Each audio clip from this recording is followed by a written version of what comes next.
And if you're any hot chick and you see athletes, and especially if your last name's Kardashian and you have a propensity towards multimillionaire athletes, you're scouting. So have you noticed this? I'll bring this up. So a friend of mine, she dated Kristaps Porzingis and she dated Kris Humphries. The girl's name, Carmen Electra. Carmen Electra, yeah. Okay, so Gorgeous. Porzingis played what position? Power forward. And what about Kris Humphries? Power forward. What position did Dennis Rodman play? Power forward. And then when which one of the Jenners was dating Blake Griffin? That was Kendall. What Power position does he forward. play? Well, she's dated half the league. Okay, so, power forward. yeah. Cool. And then Chloe was married to who? Lamar Odom, power forward. And who? Yeah. And who's? Tristan Thompson. Who yeah. plays what position? Power forward. Is this not crazy? Am I the only one who? Power forward. Am I the only one who notices this? Like there were several more. It's like the fact that this kept happening, and then that they keep dating power forwards. It's like the centers are too ogre and tall. And the small forward, like, they're not going after LeBron, right? It's just, isn't it funny that they all go after guys who play the same position? After the 7th time I saw that, I was like, because if you're a chick and you don't know shit about sports, yeah, right? You don't know anything. You don't know who's scoring, yeah, who's rebounding. What's more attractive to you, the small forward or the power forward? That must be what it was. Give me that power forward, buddy. All right. So you grew up friends with Kris Humphries? Yeah. The story goes, so I meet Kris. I'm playing in these like, my mom's from Minnesota. All my cousins live in Minnesota. I was pretty good at basketball. And I'm playing in these like semi-pro summer league games when I'm in college, basically. I think I was like 20 at the time, and Kris is about 4 or 5 years younger than me. So he's 14, 15, and we're playing with college players, some NBA players. Chris Carr, who played in the NBA dunk contest, he was putting the whole thing on. And here's Humphries shows up. He's 15 years old, and he's the best player on the court. It's not even close. At 15, against 21-year-olds, against NBA players. And we're in touch. It's nothing crazy. He's fucking high school, right? Fast forward, he makes it to the NBA. He's 19 years old. One of my best friends, my cousin's best friend, became his agent or like his manager at the time, whatever. And we're all hanging out in LA, and nothing gets hot models to pay attention to you than a new multimillionaire power forward for the Utah Jazz at the time. So what I told Humphrey, this was in LA, when I told Humphries is the same thing I've told rappers, athletes, Kardashians, influencers. I was like, when you're in New York, like, I got nothing for you. Like, when you're in LA, don't call me. You go to Chicago, you go to Dallas, I'm not your guy. But if you ever come to Miami, hit me up, okay? I got you. Like, whatever you need in Miami, I got you. And he hits me up, and I'm running a hotel at the time that one of my other best friends owns, and get him a room all hooked up. So he's 19. He's not even old enough to get into the goddamn club. Yeah. So he's going clubbing with me, and we go from being like playing ball together to being friends to being close friends to being one of my best friends. Before I even started making money when I was 26, 27, 24, 25, I used to crash on Chris's couch. He bought a place in Miami. Like, I had no money. I was a club promoter. And we just became real tight. And I'll never forget the day, and Kris was getting some fun. He was dating hot chicks, but he calls me up one day and he goes, hey, I'm coming down. Like, no warning, no nothing. Hey, I'm coming down. My girl that I'm with, she wants to ask you some questions about like who you know and like, if you have mutual contacts. Yeah. And, because we'll plan on going out this weekend. I'm like, all right, cool. She's like, hey, Adam, what's up? Like, I've heard so much about you. It's Kim, and I'm coming down with Kris, and we're going to have fun this week. And I'm like, what year is this? This is 2011. My only question was, did she meet Kris Humphries while she was dating Miles Austin? That is always, because Miles Austin played for the Cowboys, and then she ended up going to a Mavericks game. Is that where she met Kris Humphries? No, she met him at a New Jersey Nets game. She went. So she was playing for the Nets at the time. He was playing for the Nets. So maybe it was 2010. Okay. Carla DeBello, do you know Carla? Mm-mm. She was best friends with Kim. She was, I think, dating Jordan Farmar at the time. It was in New Jersey. I know that. Yeah. The Dallas Cowboy, and he was like, it better not have been during the Miles Austin days, who was like a Pro Bowler for like 2 years, I want to say. Yeah. So no, I don't think it was during that time. But point is, she's like, I was like, she's telling me, hey, we're coming down to Miami, and and we're gonna go to Live and Dave Grutman, and I was like, all right, cool. Like, yeah, of course, yeah, whatever. And I was like, which Kim is this? She's like, stop being so silly. Kim Kardashian, Kris told you. And I'm like, what the? I go, put Kris back on the phone. I go, dude, again, no warning, no heads up. I was like, who the fuck are you with right now? He's like, just be cool, bro. I'll see you this weekend. Click. And I'm just like, what just happened? And then everyone thinks it was like some sham wedding or whatever. Like, No, I believe it. for a year, it was The reason why I knew everything. The reason why I knew it wasn't a sham wedding was because Kris Humphries was going to do an appearance at Tao, I believe. I could be wrong, but I think it was Tao. It may have been an AMG property. And the Kardashians told whoever owned the club, we will not do any appearances with you if he appears. And then they took the flyer down. Like, that's bitterness. To me, that means it was real. after the fact. This is after that. Oh, no, it was 100% So there's real. a flyer for his appearance, and then the divorce is announced. Well, if you want to know my opinion on what happened, Yeah. I'll tell you what happened. And Kris is one of my best friends. I'm not trying to put his business out there, but you know those dudes. Number one, they're at a game.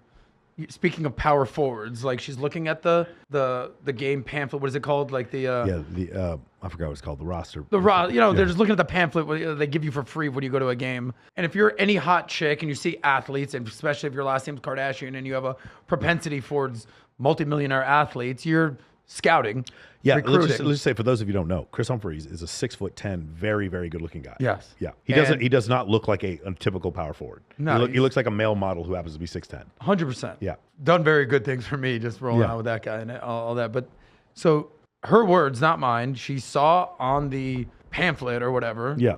The brochure. Yeah. Why can't I think of the word? The game something. Do you know what I'm talking about? Whatever they give you in front of the beginning of the game. No idea. No idea. Yeah. Okay. The thing that looks like this. Yeah. The game notes, So, whatever. they're and called. she looks. She goes, "Oh, he's hot." Looks at his name. Kris starts with a K. That's her it's over. mom's name. It's over. Okay. She tells Jordan Farmar's friend that he was playing for New Jersey at the time, "Hey, does Kris want to grab dinner after the game? You're Kris Humphries. You're a relatively I just want you to obscure consider. I just want you to NBA player. consider her asking him out. Yes. Like, just consider that. No, she Go ahead. said to her girlfriend, tell Jordan, who is his teammate, Jordan Farmer, who ended Yeah, up play for winning the a Lakers. championship for the Lakers, all Yeah. that. Let's go out for dinner after the game. So you're Humphries. You're playing in New Jersey. Kim Kardashian wants to grab dinner with you after the game. What do you say? Yeah. Sure. All right, cool. So they hang out. Now, if you know anything about Kris, again, not putting his business out there, but like for instance, your current girlfriend, Kylie, gorgeous girl. On average, how long does it take for you to say "I love you" to a girl? I've On only, average. I've only, maybe done it once, and it was over 7 months. Maybe, Okay. maybe longer than that. Chris will tell you in the first 10 minutes. So first 10 minutes, yeah. And that's his game. I love you, baby. Like, what do we, and like, so if you're Kim, you're 30. 30 years old at the Yeah. time. We all know that women have that 30 ticking time bomb. Like, Yeah. all right, I'm 30. I got to get married. I got to have kids thing. Here's some 6'9", 6'10", multi-millionaire NBA player, just signed a $50 million contract with, well, it was New Jersey becoming Brooklyn at the time. Yeah. That was right in that year. And you're attracted to him. His name starts with a fucking K. It's the same name as your mom with a Kris, K, Yeah. Kris. And he tells you he loves you. And obviously we all know how like things can escalate in a relationship. We're in love, boom, boom, boom, boom, boom. They're full on dating. And we're taking trips to Miami. We're going, and because this is one of my best friends, and my schedule was very free at the time, we're going trips to Joe Francis's house in Mexico. I'm staying at Kim's house in the Hollywood Hills, wherever the hell it was. Kim is famous. Kim is not famous like she is now. No. Yeah. Now Kim is 400 million on IG famous. Back There then, was no IG. There was no IG back then. Yes. Think about that. Kim was Start on saying. Kim had a sex video on a New Balance commercial. Like that's what she was famous, but she wasn't. And she was doing club appearances because that's where I met her. She was doing club appearances, but There was no Kylie. Yeah. There was no Kendall. Yes. Chloe was still fat. Courtney was married to Scott. Like it was. This is 10 years ago. Yeah. When I met Kendall and Kylie, I walked Chloe down the aisle at the wedding. Fast forward to all Yeah. this.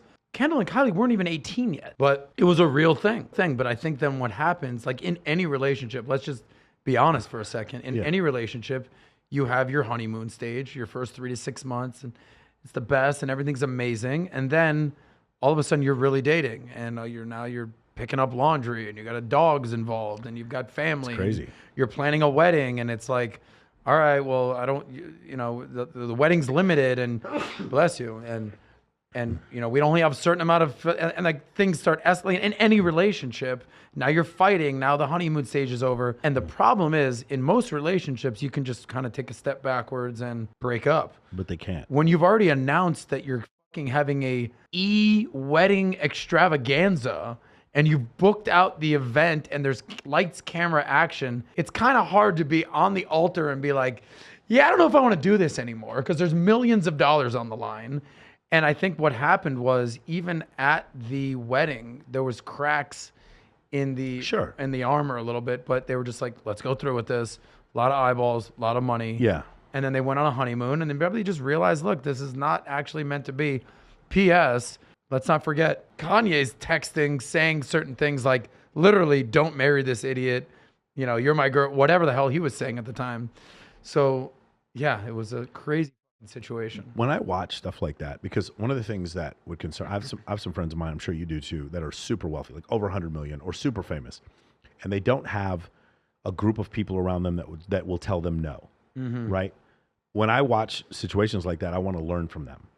My relationship with Kylie, obviously when I met her, I was like, this is the hottest girl I've ever seen in my life. But I also knew that if this was going to last a long time, we're going to have to both set boundaries, and we're going to have to both agree to certain rules. And I think this is the first time, obviously she's in her early 20s, so it's definitely the first time she's ever been in a relationship like this. But because we set those rules, I always tell her, I was like, babe, I have a plan, and this is how we stay together for 20 years. If we can stick to these rules. We don't talk bad about each other behind each other's back, never embarrass each other. I need things that you can do to either bring me peace or help me with the company, and I'll be the same way with you. We never lie to each other. We never hold grudges for down the road, and you can ask me how I feel, but you can never tell me how I feel. Just basic like rules like that. But that's great that you have the wherewithal and knowledge to even know the rules Yes. of the game. Most Yes. men do not know those rules. Well, the thing is, the other issue is like most men I watch, it's really interesting, and you've probably seen it too. Whenever Kylie walks into a room with me, it disrupts everything. Very much like the ripples in the Matrix, like the movie The Matrix.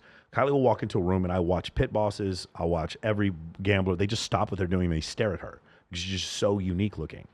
And Dark hair, blue eyes, pretty, bless. big boobs, the whole deal. Yeah, she's Native American. And so she's Is that what it is? so she'll do that, and it just disrupts everything around us. I know that most guys in my situation would not be able to have that discussion, but because I want a long-term relationship, that's why we need to have the discussion now, because successful people, if you look at what's the main thing that they all have in common, it is delayed gratification. So for us, the delayed gratification. The other thing for she's from Arkansas, and I always, I let her know sometimes, like, that whole thing where you guys get drunk, get off moonshine and throw glass bottles and drive in circles and all that kind of stuff. I was like, I can never give you that.